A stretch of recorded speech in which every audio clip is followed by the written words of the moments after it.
Wonderful. All right. So I hope that you'll forgive me. I am a millennial through and through. I absolutely love memes. I try and use them as much as I can. I think they're hilarious a lot of the time, and can really convey what you're going for a lot easier than having to talk through it all. So you'll see some memes throughout my presentation. It does look like my video is giving us issues once again, though, or my camera. Oh, there we go. I think I'm back. So if I'm a little blurry, you're not here to see me, you're here to see the content. So I do apologize if my webcam goes a little screwy through this.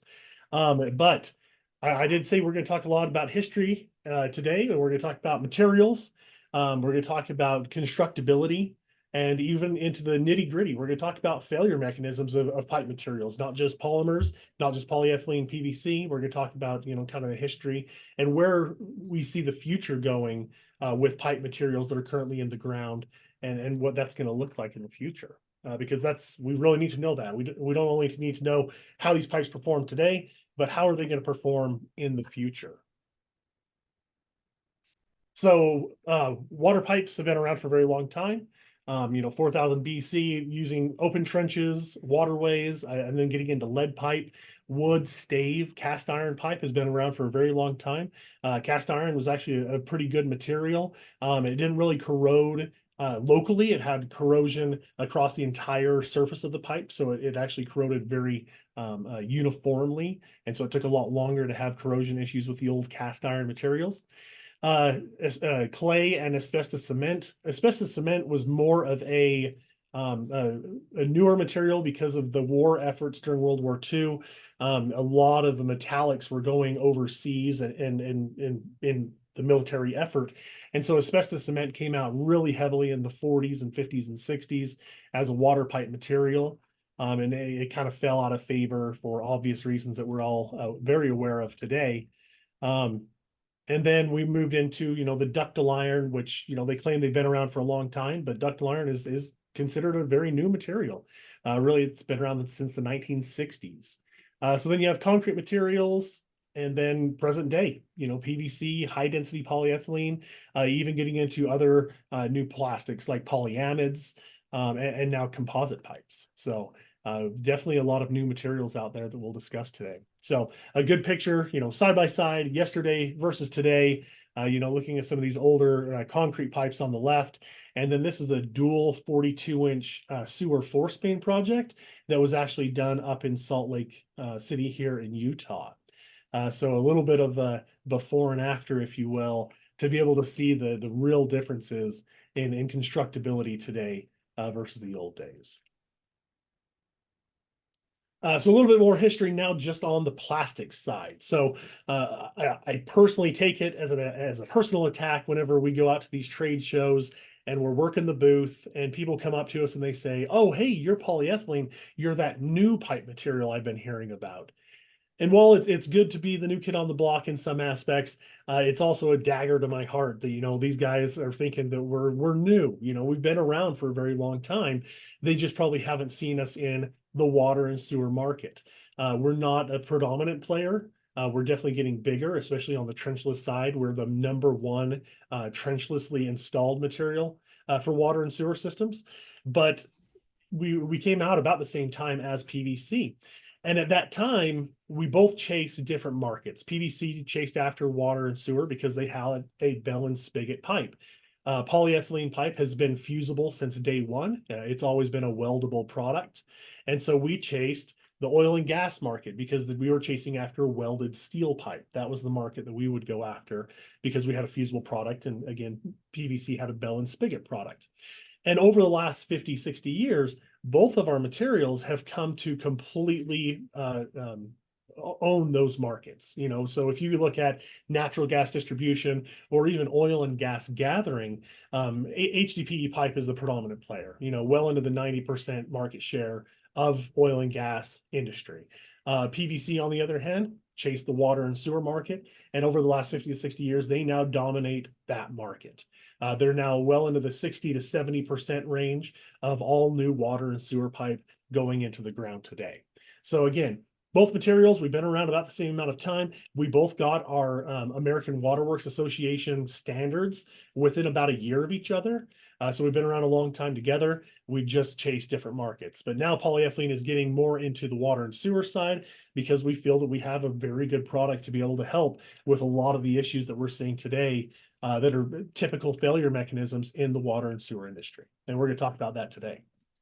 So more of a deep dive on just polyethylene now. Polyethylene was first discovered by two British chemists. They wound up using it to insulate their radar wires in World War II.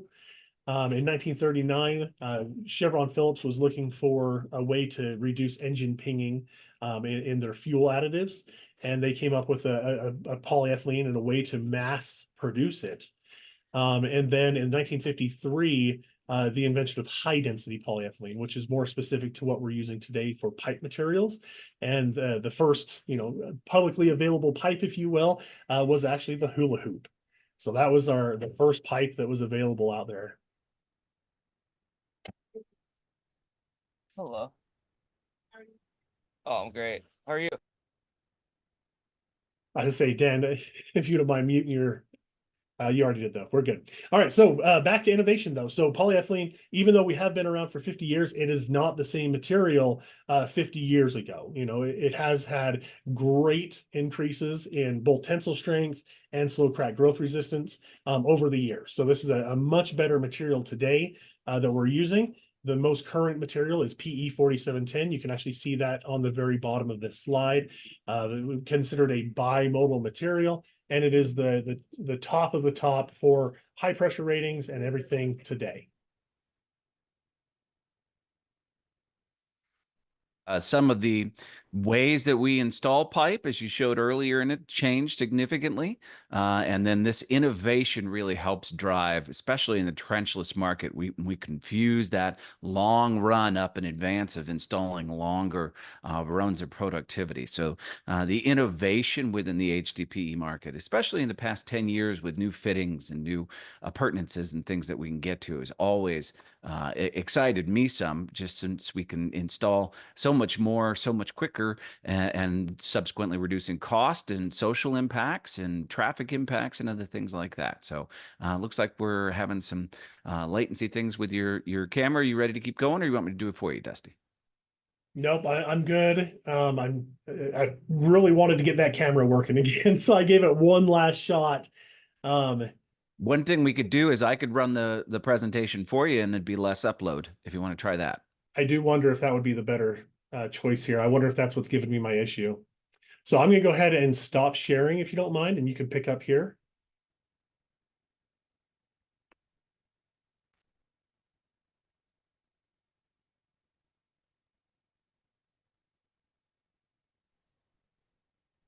There we go. That's good, Alan. All right, Dusty. Yeah, it seems like we always have to have at least one technical issue. Go flawlessly every time.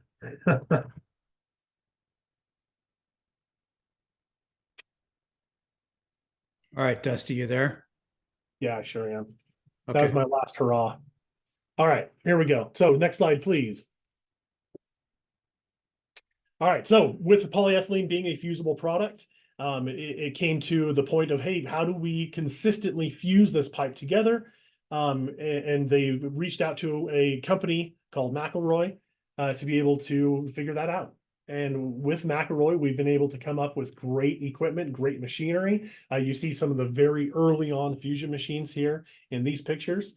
And then moving on to the next slide to see the final product, some of the stuff that we're working with today, which is the I-Series tracked machine. And then you also have the data logger and electrofusion processors on the left side of your screen. So the data logger actually can take and mount onto these fusion machines, and it can give you a full report of that fusion and making sure that everything was done properly. It's a great tool. It also has GPS and a bunch of other really good features along with it.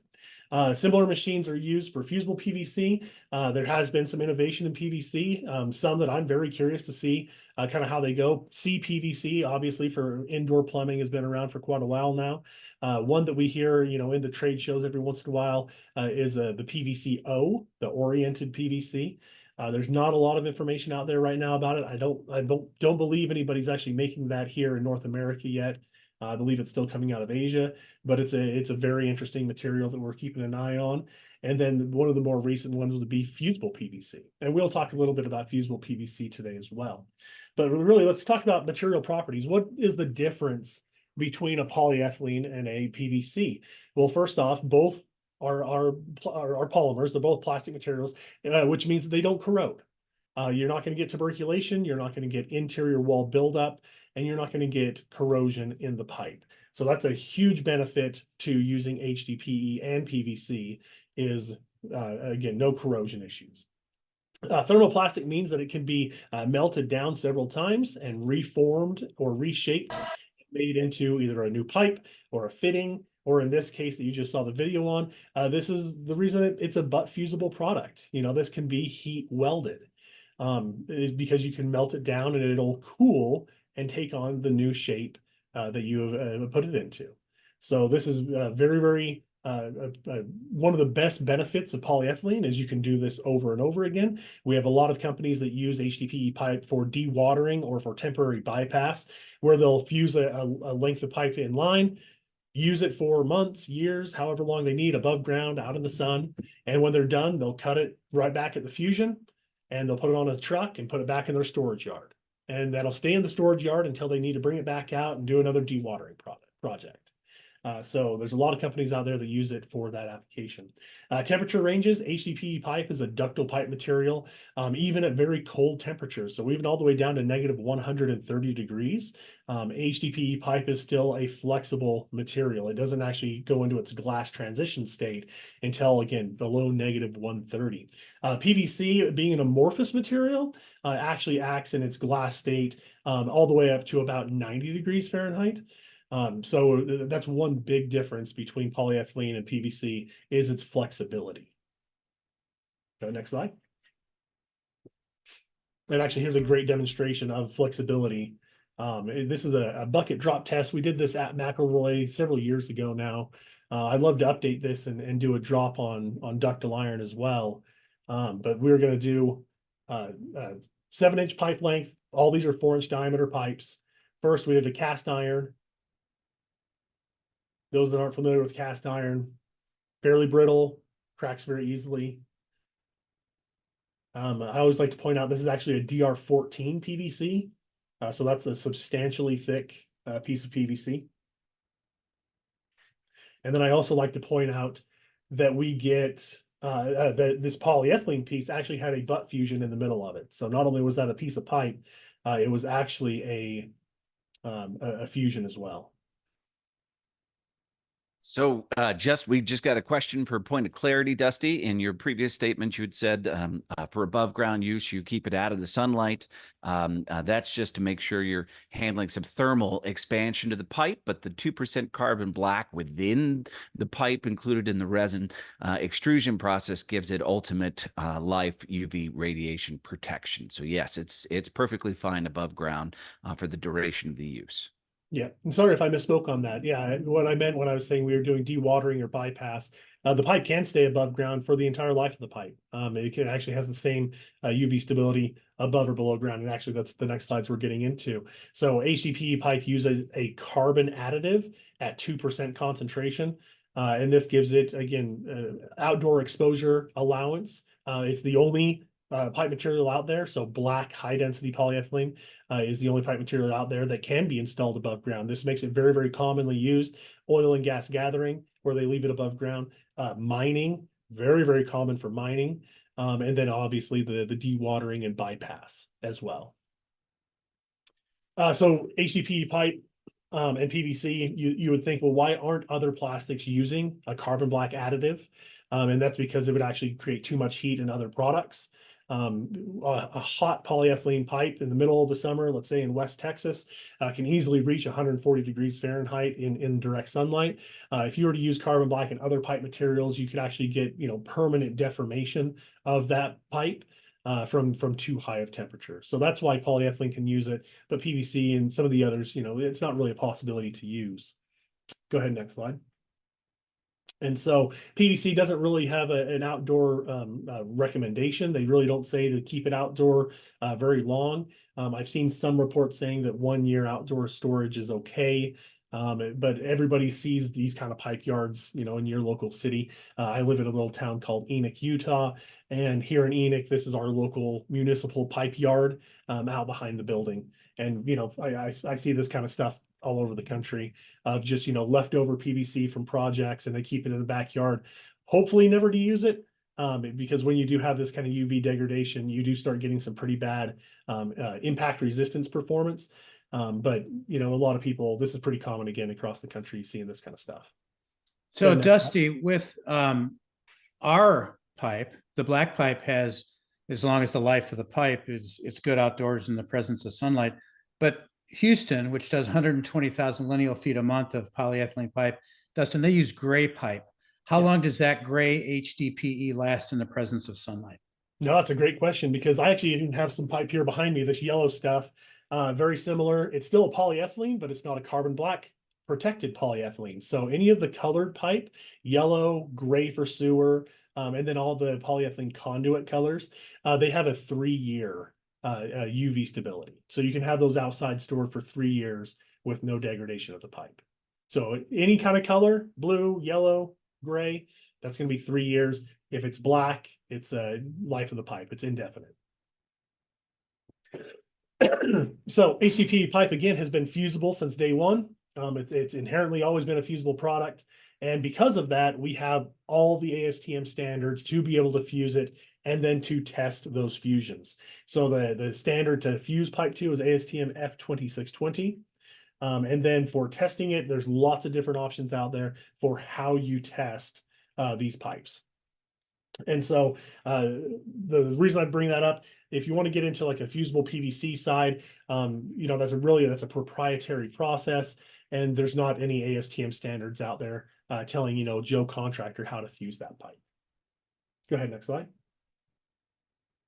So ease of construction, similarities, differences. The great thing between polyethylene and PVC is we actually have the exact same ASTM standards for installation.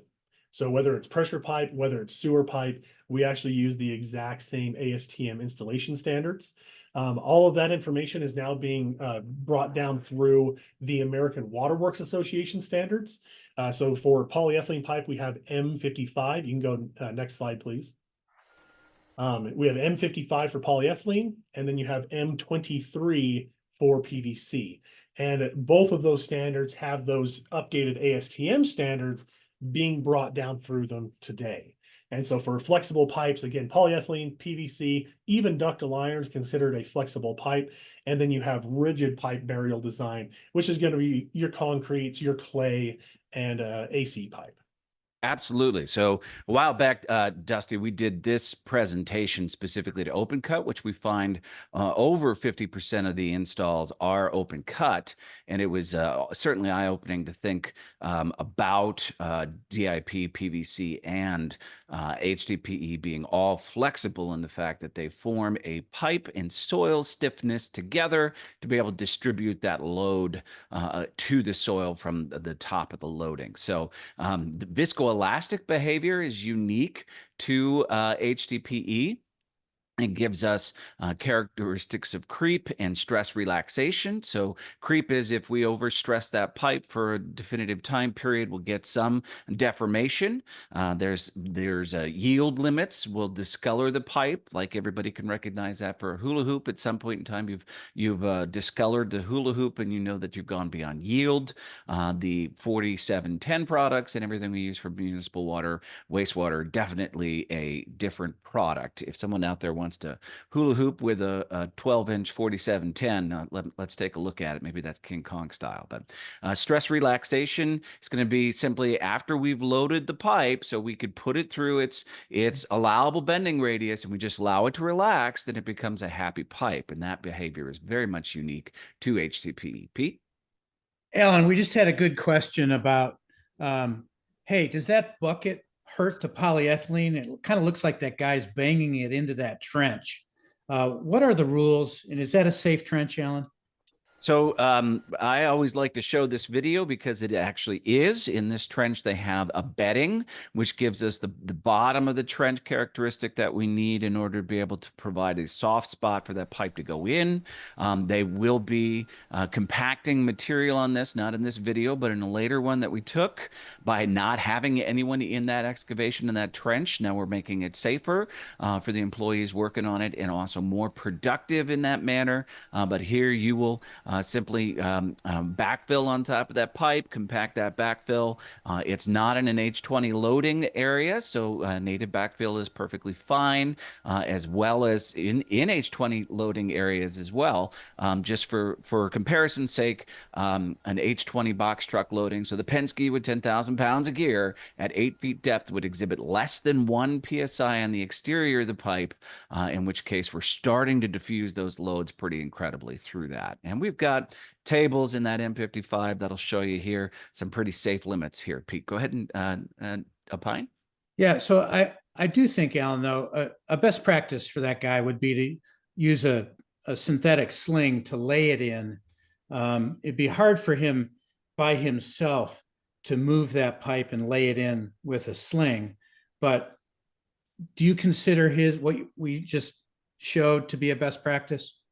I consider it to be a suitable practice for the application that they have, putting the pipe in that manner as well. So for everybody out there, the high-density polyethylene is rugged, it's durable, that thermoplastic behavior where we can repeatedly heat and cool it, a 10% gouge allowance, that if we get to 10% or less of that wall thickness, we can run the life of the pipe. Everything that we saw there would be perfectly acceptable to me to install it.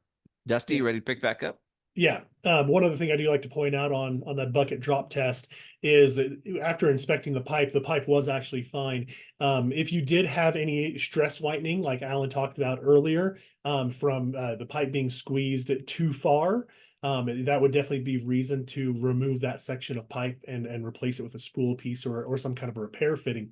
But HDPE pipe is so flexible that we actually do allow what's called squeeze off of the product, where you would take a squeeze tool and stop flow in the pipe by collapsing the pipe down onto itself.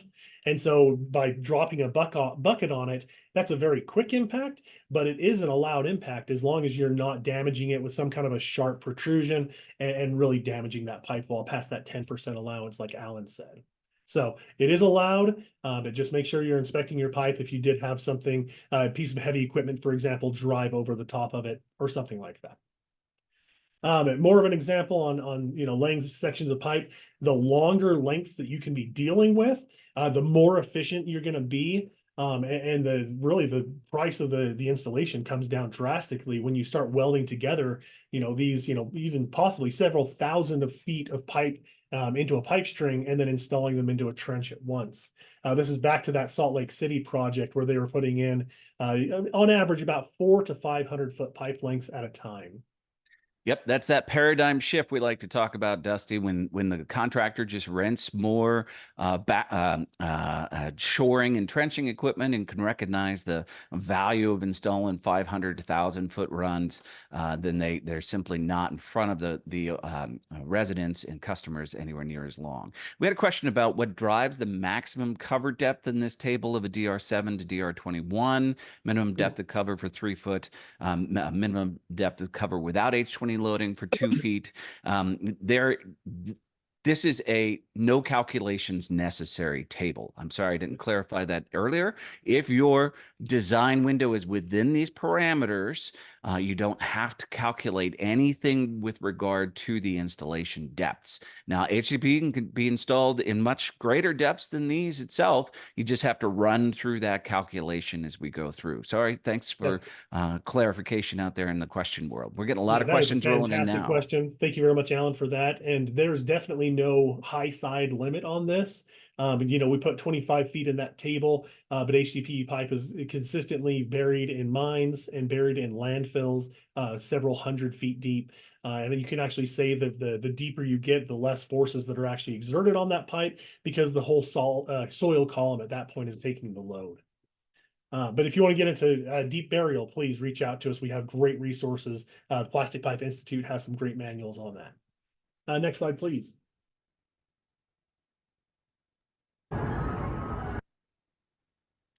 So one big difference with polyethylene versus other materials is when it comes to trenchless. You know, you do need to think about, hey, if I have 1,000 feet, 2,000 feet, some of our trenchless installations have been 5,000 feet, literally a mile of pipe. You have to be able to figure out where to stage it. You know, where am I going to be able to put this pipe material to be able to get it to my insertion pit? Here we have a great project on the right-hand side. This was in Florida, where they actually took a local park and were able to wrap this around partially a parking lot, but really had plenty of room because it is so flexible to be able to wrap around and come back on itself. The one on the left-hand side was a dock in Hawaii where they were fusing a pipe string together. This was the end of the dock and they couldn't go out into the waterway. So they actually wound up renting a crane and they just took the pipe straight up in the air as they welded it together. So lots of different options, but HDPE pipe is very, very flexible for these kind of installations. Also very, very easy to handle. Both of these pipe materials, 20-inch on the left, 42-inch on the right, both of these are being handled with single machines. That's definitely not the case when it comes to other pipe materials. You need a lot more equipment to be able to handle them, and to be able to make sure you're not putting too much stress on them because they are a stiffer product, you know, so you really need to be able to spread that load out and not have to worry about the pipe, you know, coming apart, especially at the fusions. Next slide, please. So with that, not only the flexibility, but that also comes in and benefits us with smaller insertion pits. By far the smallest insertion pits of any pipe material, again, because it is the most flexible. Here we have some great examples of pipe bursting, both pneumatic and static bursting, where we have very, very small, minimal excavations to be able to get the pipe coming through and replacing that existing pipe material. King County, this is a great case study. We don't have a lot of time. We're a little behind here, so I won't go into great detail. But this was a fusible PVC job that was a pipe directional drill. Wound up having a failure, and they had to come in and use HDPE pipe to then pipe burst through the fusible PVC pipe to be able to save this water outfall. This was up near the Seattle area. Great project, but really just showed how durable the HDPE pipe was, and coming to kind of save the day on this one. Compressive fit liner. This one, we could do hours on just this alone, but it really is my favorite way to demonstrate the flexibility and the durability, even of the fusions, not just the pipe, with polyethylene. This is a compressed HDPE liner where we're going to do a larger diameter pipe. We're going to reduce it through either a die or a roller box to a smaller diameter, insert it into the hose pipe, and then we're going to relax it over time. It'll go back to its original size and become a tight fitting liner on the hose pipe. Again, this is completely insane to watch in real life. There's no need for annular grouting because it is a tight fitting liner. You can do these with thin wall if you just want it for corrosion protection, or you can do it for thick wall pipe if you want it to hold pressure and soil loads. So it's very, very versatile, great process, but it really shows the durability of the pipe to be able to go through that, including the fusions, going through that reduction box and it not hurting the pipe at all. Allowable leakage. This is actually the same table, whether it's PVC or ductile iron. This is during pressure testing. These are the allowable gallons per diameter, per length of line that's allowed for lost water for other pipe materials. Next slide. Polyethylene, actually, there's none. There's zero leakage allowed. That's not only during pressure testing, that's during the life of the pipe.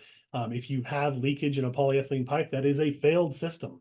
You know, we want a newly installed HDPE pipe system to be completely leak-free. And that's the biggest benefit of using a butt fusion process, is that you do have a completely leak-free system. So Dusty, if it's leak-free, why do we have to have makeup water? Ooh, good question. So at the very beginning of this test standard, field procedure, which is ASTM F2164, the first hour that you pressurize the pipe, you're going to go through what's called an expansion phase. And this expansion phase is the pipe expanding and kind of settling into place from the pressure. And that takes about an hour. And so we're going to add a little bit of makeup water. We're going to maintain test pressure for that very first hour. And then after that hour, we'll reduce the pressure slightly, maybe 2 to 5 psi, and we'll start our timer. And from that point on, that pipe is done. It's not moving anywhere. It's not going to go anywhere.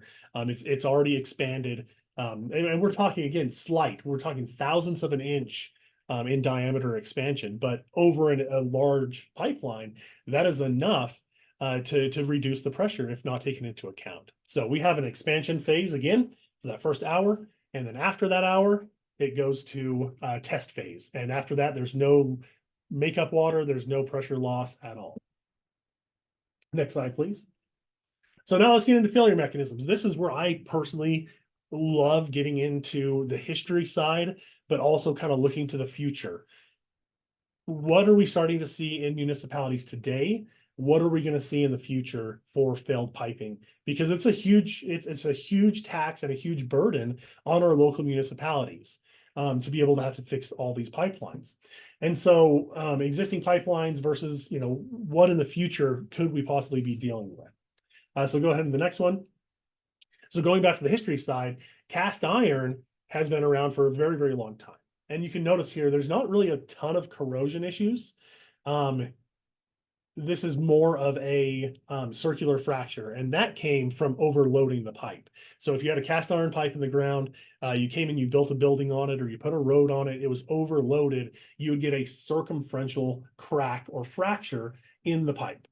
Ductile iron solved for this issue. When they created a ductile metallic material, they got rid of circular fracturing. That really did go away predominantly as a pipe failure method. But with that ductile iron, you've changed the chemistry, the molecular structure of that metallic pipe, and now you get corrosion issues that weren't as predominant before in cast iron. You now have a lot worse corrosion issues with current ductile iron materials. And a lot of that also comes from a much thinner pipe wall in current ductile iron versus the old cast iron that used to have a very, very thick pipe wall. Asbestos cement, we discussed this a little bit before. It really came out because of the war effort. We were sending a lot of the metallics to tanks and aircraft and things like that. And so asbestos cement became a very common material for water and sewer. But it brought back that same circular fracture a failure method that we had seen before with cast iron pipe. So this is a very, very common way for AC pipe to fail. And now later into its life, joint failures as well. The reason I like to show this table is because PVC has brought in kind of a new failure method. And it's a failure method that we're really not set up as a municipality to be able to battle. And it's going to be a very expensive thing to go after. We're going to talk about that next. Go ahead, next slide. So we've all seen pictures like this. I think I even started out the presentation with a picture. Construction issues, installation issues, over insertion, tapping issues, or over deflection can create these long running cracks, these bell splits. Next slide. And these are so common. There's actually tools out there. There's fittings out there that you can use to prevent it, to make sure that you're not going to get over insertion. Because just because you didn't over insert this joint doesn't mean that as you install the next one, you're not going to over install the next joint down. If you don't have the pipe compacted and backfilled, and the pipe's not going in straight enough, and it's too much resistance, it can absolutely over insert a downline fitting if some kind of a preventer or a fitting preventer isn't used. So this is something that's very, very important with PVC to make sure that we're not over inserting or over deflecting a bell. Rolled gaskets. This is not.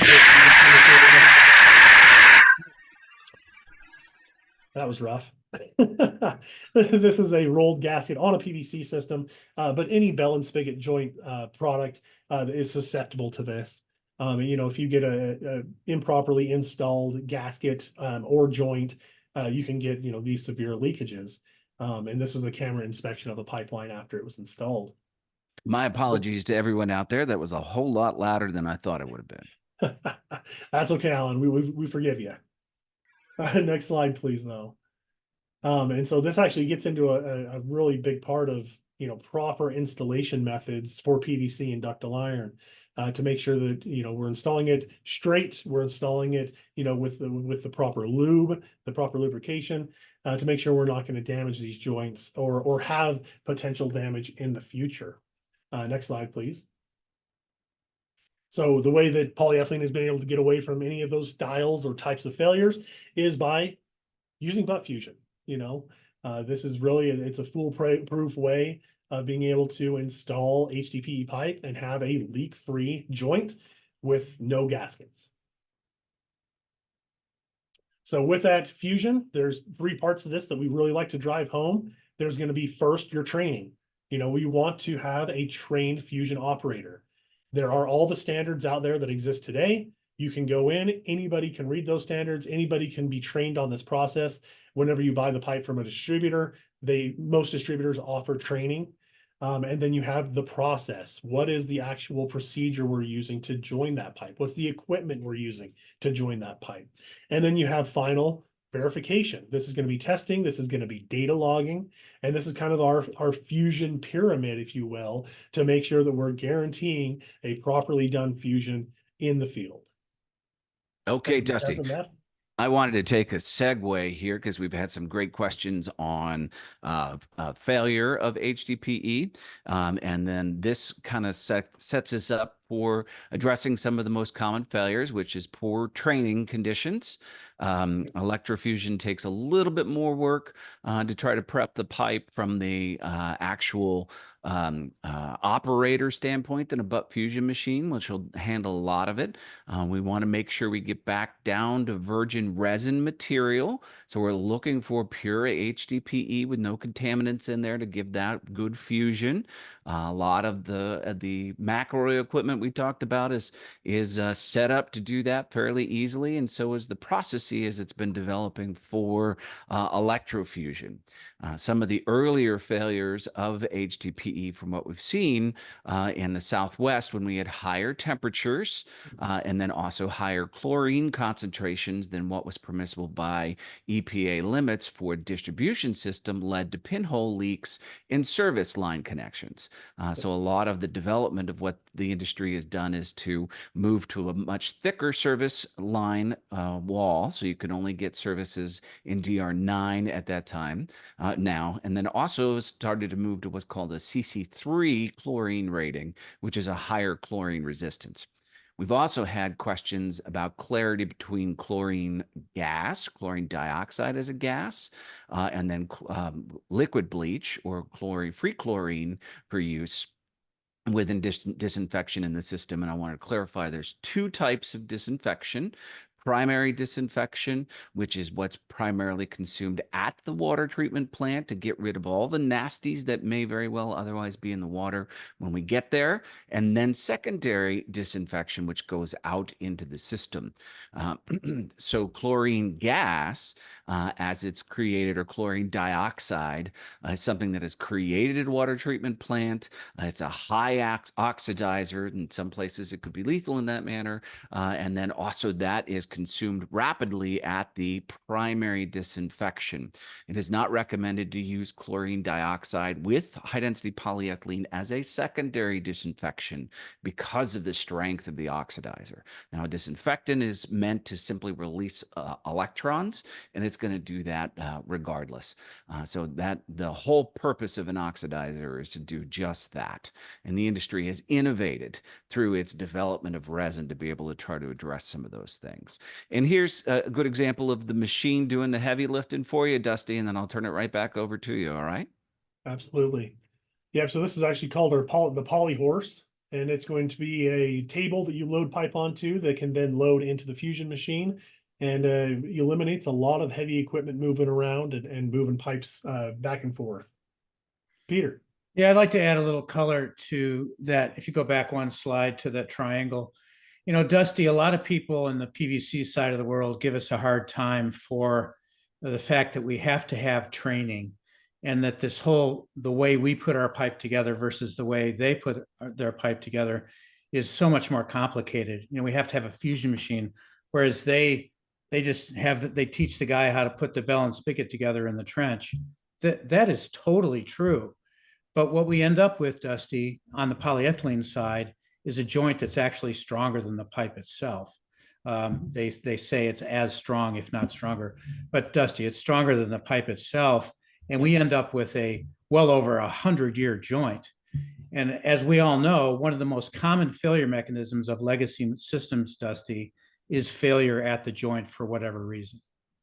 Yep, exactly. And we'll talk about that. And Alan took some of my thunder away, skipping ahead to failure mechanisms, because we will talk about failure polyethylene as well, not just PVC and metallic materials.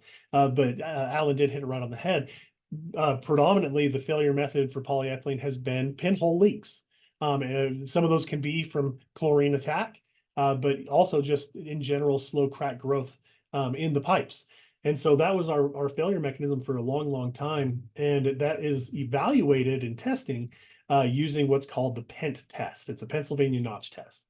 And PENT testing, to classify as a 4710 material, is 500 hours of slow crack growth resistance. All materials today are pretty much 10,000 hours plus of PENT. So, you know, a 20 times multiplier in slow crack growth resistance of modern PE 4710 materials. So really, slow crack growth, you know, as we used to know it to cause pinhole leaks and be the failure mechanism of HDPE pipe, is going to be, you know, possibly even much further past 100 years. So it's very interesting to see, and we'll talk about that even a little bit more. But I did want to say, you know, we're not going to just skip over HDPE pipe and what that failure is going to look like in the future as well. We'll definitely talk about it. So here's the guidance from the PVC industry for, you know, what the allowable deflection inside of a bell and spigot joint is. For most sizes you're using in a water system, 12 inches and down, you have a 2 degree of bell angle. And then the larger diameters, you're only allowed 1. One thing I do like to point out here, at just 2 degrees, if you were to exceed that and go to 3 degrees, you can actually start getting bell failures. So it's a very tight window to be able to walk, that if you do want to gently bend this pipe in a curvature, you can go to next slide. You don't want to overbend it, because that overbending can result in failure. Next slide again. This is just showing fusible PVC versus bell and spigot, and then also ductile iron bell and spigot. So HDPE pipe, PVC is about 100 times greater. And same with ductile iron. In the larger diameters, ductile iron and PVC actually have the same bend radius. You can go ahead forward again. You can have about 100 times greater bend radius. And then the fusible PVC, because there's not a bell and spigot joint, it's even greater than bell and spigot jointed PVC to be able to bend a fusible PVC. HDPE pipe, their claim to fame, if you will, is you can take a standard 8-inch diameter water pipe. You can wrap it around a standard 40-foot cul-de-sac with 0 fittings. That's how flexible this pipe material is. Next slide. So we talked a little bit about chlorine. Let's talk about hydrocarbon permeation. This is a question that we get a lot because HDPE pipe is a permeable pipe material. And so we get the question a lot, hey, we don't want to use this in our water system. You know, what if we did have an example or an instance of hydrocarbon permeation? And so we did a pretty deep dive on this. The Water Research Foundation actually did a study on it as well, where they went out into the field and collected all their data points on pipe materials and what was getting permeated and what wasn't.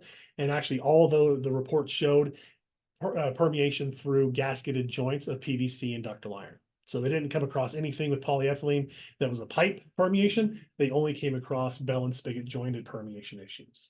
And so we still worked with the University of Purdue to figure out, hey, if you have a brown cloud, if you have an area that you're going through that is known contaminated soil, what's kind of the best practices to be able to use polyethylene pipe in a permeated soil?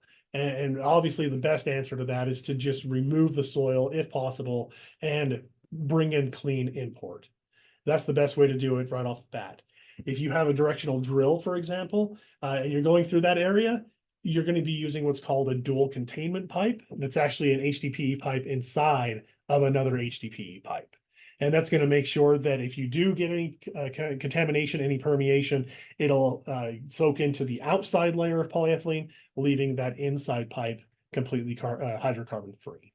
And Dustin, those are very commonly used in really nasty situations in landfill where we're collecting leachate from the mush of the landfill as it degrades within that area, right? So we're using it in one of the hardest environments. You know, if you're not going to be able to afford the opportunity to environmentally clean up the brownfield, then dual containment's a great way to go. Yeah, correct? Absolutely. All right. Thanks for that, Alan. I just want to mention we're at an hour. We have 15 minutes left and we're on time. So you're doing a great job, Dusty. And Alan, for those people that are leaving early, could you please reconfirm what the procedure is for people that want PDHs or CEUs? Okay, if you wanted a PDH as part of this, there's a survey at the end as to which you would click on that answer to that survey and give us what license and what state you need. And that's the easiest way for us to be able to set that through. And then we'll keep going. And right now, I'll load up another poll question for everybody. Thank you so much for your attention. Awesome. Thank you very much for that, Alan. Go ahead, next slide as well. So this isn't the only issue you have to worry about as far as the hydrocarbon permeation when it comes to gasketed materials. And this is common knowledge. Anybody that's using chloramines in their water system knows that they need to get gaskets specifically made to resist chloramines. Luckily for polyethylene pipe, chloramine doesn't really hurt us at all. It's by far our preferred disinfectant. We love chloramine. Next one is obviously chlorine. We have well over 100-year life using free chlorines, whether gas or tablet form, using polyethylene. And then as Alan mentioned before, chlorine dioxide, we definitely like to stay away from unless it's a system that you know you're going to be replacing, you know, in less than 50 years. But, you know, chlorine dioxide, again, can be very, very aggressive to all pipe materials. This is one great study that we love to reference. This is actually done by the EPA. That earlier video that we saw with the rolled gasket, you see something like that and you think, well, you know, that's too bad because you're losing a lot of water. And so you have exfiltration, you know, you have leakage. What the EPA was wanting to look at here is if we have a rolled gasket or a leaking joint of any kind, what's the possibility of actually getting now contaminated groundwater that's around the pipe into the pipe? And they found that with every pressure surge you have the low side of that surge, which can actually bring contaminated groundwater that surrounds the pipe through that same leak into the fluid stream. And so this is something that's very well understood now. We know how to design against this, but it's one of the big issues with a leaking bell and spigot joint is, you know, getting these potential, you know, coliforms and bacteria into your pipeline. So the city of Calgary was having a lot of failures. This is a little bit older information now, well over 10 years, but they really wanted to understand, you know, what the reason why they were having so many issues. And they were having failures in both ductile iron and in PVC. And so they launched a huge study. This is one of the best studies I've seen across the North America on failure mechanisms and really what was going on. And they found that they were having a lot of catastrophic PVC failures. And all of them really came down to installation. They were being tapped incorrectly. They were being over-inserted, over-deflected. And they all came back to installation, to construction. But they were having these failures within, you know, less than 10 years. And if they got past that 10 to 15 year mark, they were pretty confident that they were going to have a good PVC system that was going to last for quite a while. But if that first 10 to 15 years, if it was installed incorrectly, they'd start having these catastrophic failures. Go ahead, next slide, please. And so what they found was that the ductile iron was breaking much more frequently, and these were corrosion failures. So they were having 16 breaks per 100 miles in iron pipes, where PVC was only having 1.2 breaks per 100 miles. But the craziest part of this study, in my mind, was the cost to repair these failures. So even though we're having, 15 times the break rate in iron pipes, the failures in iron were much cheaper to repair, where the failures in PVC were catastrophic. They were taking out large intersections. They were taking out large sections of roadway because they were these long running split cracks. And so even though we were at 7.5% the break rate, it was 764% of the break cost. Just a huge number. Average PVC break cost $107,000 to fix. I would also like to mention now, this is pre-COVID inflation. So these costs, I'm sure, have gone up dramatically. PVC pipe is a brittle material, and we've talked about this being in its last transition state. So in the M23 installation manual, there is a warning. If this is tapped inappropriately, then there is a possibility of sidewall blowout, of injuries coming from that. So if you want to go ahead and play this video of Dante. Yep, absolutely. Whenever I show this, for clarification, both HDPE and PVC cannot be direct tapped. They have to be direct or tapped through a fitting. It just happened to be way back at the beginning when we talked about the brittle or the ductile nature and temperature range of the pipe that makes it different in that manner. Yep. And by all means, Dante is doing nothing right here. He is using a tapping saddle. So there's that. That's pretty good. But we can, I'm sure, point out at least half a dozen things that that's not going right in this tapping exercise. Oh, that's cool. There's Dante. Oh, sorry. We try as hard as we can to show perfect videos, but that's not always the case. Dante. It's almost like getting the palm to the face. Damn! So Dante was not hurt through this process, if I remember correctly. That is correct. Dante is just fine. But yeah, that's not a failure mechanism that you're going to have to worry about when it comes to the tapping polyethylene pipe.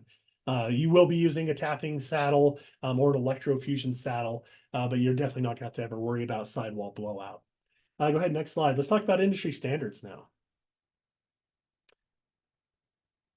So I love this graph. I love this slide in general. I like to talk about how, plastics as a piping material in pressure applications would not be possible without a great understanding of this graph.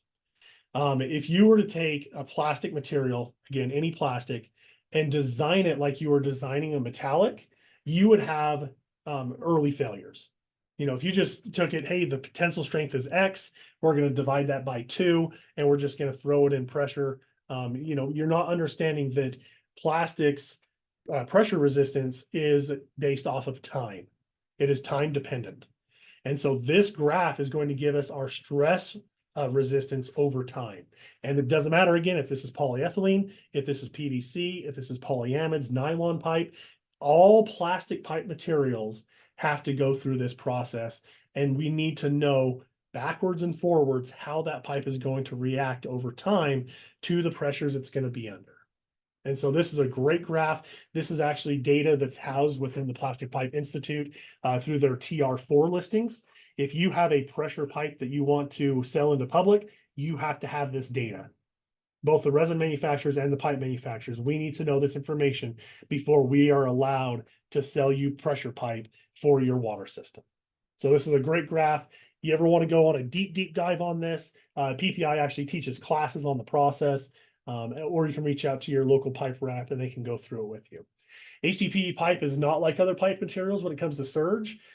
Because we are a very flexible material, we have a low flexural modulus, we can take much greater surges than the other pipe materials, whether it's ductile iron or PVC. So HDPE pipe, you're allowed a 2-time surge for occasional surge. So a DR11 rated at 100 or 200 PSI would be allowed to surge up to 400 PSI. On top of that allowed surge, it takes a much higher flow velocity to be able to get to that high surge. So back to that DR11 example, if you want to hit that 200 PSI allowed surge up to 400 max, it takes 14 feet per second to get to that high surge. So it's much more flexible of a material. The pipe ultimately acts as a giant shock absorber. So instead of you sending that water hammer down through the water column and having it affect, pipe and fittings and valves upstream, the HDPE pipe is going to absorb that energy over the length, and so those surges aren't as great. Another great example of PVC versus ductile iron here on what the surges are. But now let's not only talk about amplitude, let's talk about, occurrence. How often can you have surges in a water system? And in a typical distribution system, you're having, hundreds of surges every day. So valves turning on and off, pumps turning on and off. You have a lot of cyclical highs and lows throughout the day. And so HDPE pipe, we have tons of studies now going well into the millions of cycles with no fatigue failures or damage. This is actually such a high performing material. The fatigue is not really a design consideration for polyethylene. You don't really need to go into the nitty gritty and the deep dark on figuring out how this pipe is going to handle surge and fatigue, because you're not going to get to a point where it's going to be a failure issue. Alan. So just for clarification, we've had a couple of questions roll in. As you get to the end of this, there'll be a survey for PDHs. Make sure you check that box. Tell us what state you want it in or what certification you want it in. If you wanted a PDH or a PDF copy of the slides, we can oblige. Got to indicate where you want us to send that to. Just like all webinars through the Alliance for PE Pipe, these will go up on our YouTube channel as well, so you can make sure to share with your colleagues as we go through. Dusty, one of the clarifications I'd like to make through these past couple of slides is the way that the surge and the pressure class are designed or handled within industry standards is different across all three pipe materials. Is that correct? That is correct. Yep. Okay, so you'd have to understand a little more about that pipe to be able to make sure you're accounting for that surge properly, but it sounds like HDPE is one of the most forgiving because of its viscoelastic behavior is what I'm catching from that. Is that about right? Yep, that is correct. So ductile iron being the stiffest material, having the highest flexural modulus, at just 2 feet per second, you would get 100 PSI surge from just 2 feet per second water flow. PVC, it's only like 47 PSI. For polyethylene, it's like 14 PSI. So at those same velocities, the more flexible the material is, the lower the pressure spike will be.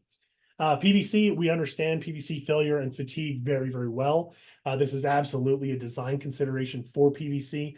This will ultimately be the failure mechanism for all PVC. So let's say we get past that 14, 15-year mark.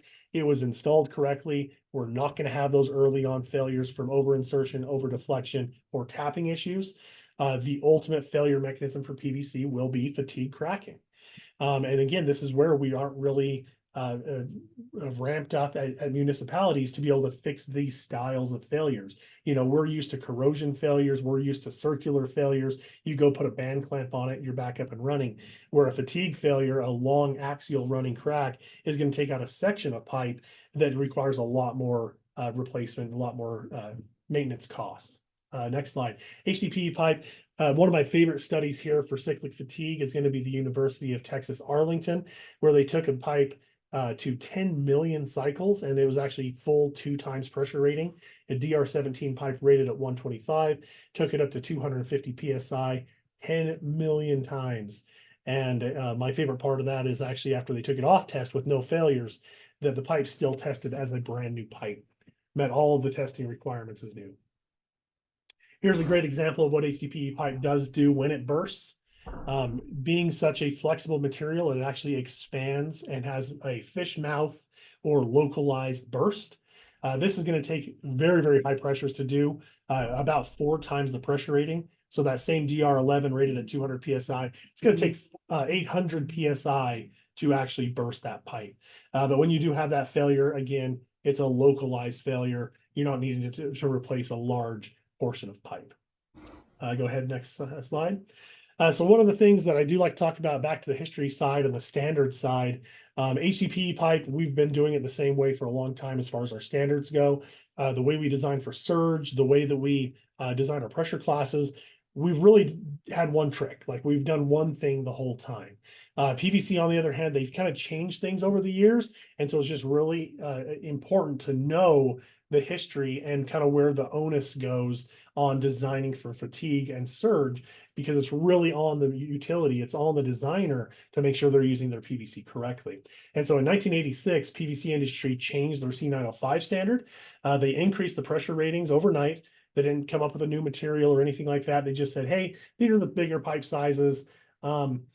And we really don't see a lot of fatigue. We don't see a lot of cycle spikes, water hammer. So we're going to increase the pressure rating, because this isn't really a failure method for the large diameters, being transmission, not distribution. So that means a DR18 from overnight went from a PC 150 to a PC 235. Again, no material changes or anything like that. It was just changed pressure classes. Well, in 2007, they changed C900, which back then was for the smaller diameter water distribution pipe sizes. And their reason for doing that was, hey, we haven't had any failures in the large pipe sizes due to this change that we did back in 1986. So we're going to go ahead and we're going to implement that same change on the distribution pipe sizes. And this was a big deal, because they added a section on fatigues design. And they said it is now up to the utility to properly design these pipes for their systems. And what that came down to is, if you have high water velocities or the potential for surges in your water system, you need to greatly reduce your pressure class in a PVC pipe. This is why it's very, very common to see a DR18 running 100 PSI water system, where in a polyethylene pipe, we hate this same mentality. You know, they'll bring a DR11 in rated at 200 PSI and run 100 PSI water system with it. That we're looking at it the same way, PVC versus polyethylene, and it shouldn't be the case. PVC and polyethylene, you design them completely different. We actually want you running that polyethylene pipe system at its pressure rating on the pipe, where PVC, they don't. They want you to be greatly derating their pressure classes to make sure that they're safe with fatigue. So it's a completely different way of thinking about it. And if you go to the next slide, I'll have a great demonstration on that. Peter. Yeah, we're right there at the end. We have one slide left. So finish her up, Dusty. You're doing a great job. Awesome. Thanks so much. Yeah, next slide, please. So this is kind of the big argument that we see with a lot of municipalities. They'll come in with a PVC design and they'll say, hey, we need an equivalent equivalent pressure rating, and we need an equivalent inside diameter. And if you go with both of those requirements, that often requires polyethylene to be upsized to the next diameter. This is absolutely the wrong way to go about it. You really should be going DR for polyethylene versus PVC. And that's for any water system that's over 5.5 feet per second. At 5.5 feet per second, all PVC DRs are going to be derated to the point that they're identical for pressure class with polyethylene. So that's the correct design criteria. By all means, there's a lot to unpack in that information. So please reach out to us after the presentation if you have more questions, and we can go really into the weeds on design of PVC versus polyethylene. We have a flow and hydraulics presentation on our YouTube channel that goes in detail and depth on hydraulic modeling as well. Dusty, as you're well aware of, you were part of it. So here, we're definitely not going to deny you of your memes. So go ahead. This is just a funny one. This is one of my more recent, if you will. I really had a podcast that I love listening to. It's all about weightlifting. I love following the strongman competitions. And this particular podcaster talks about, the guys that are just purely bodybuilders, not really doing it strength, but doing it for bodybuilding competition.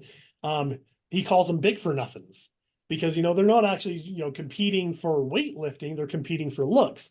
And so I considered that the ductile iron guys, because the ductile iron guys come out and say, hey, we've got this crazy high tensile strength. It's insane. It's the highest tensile strength out there.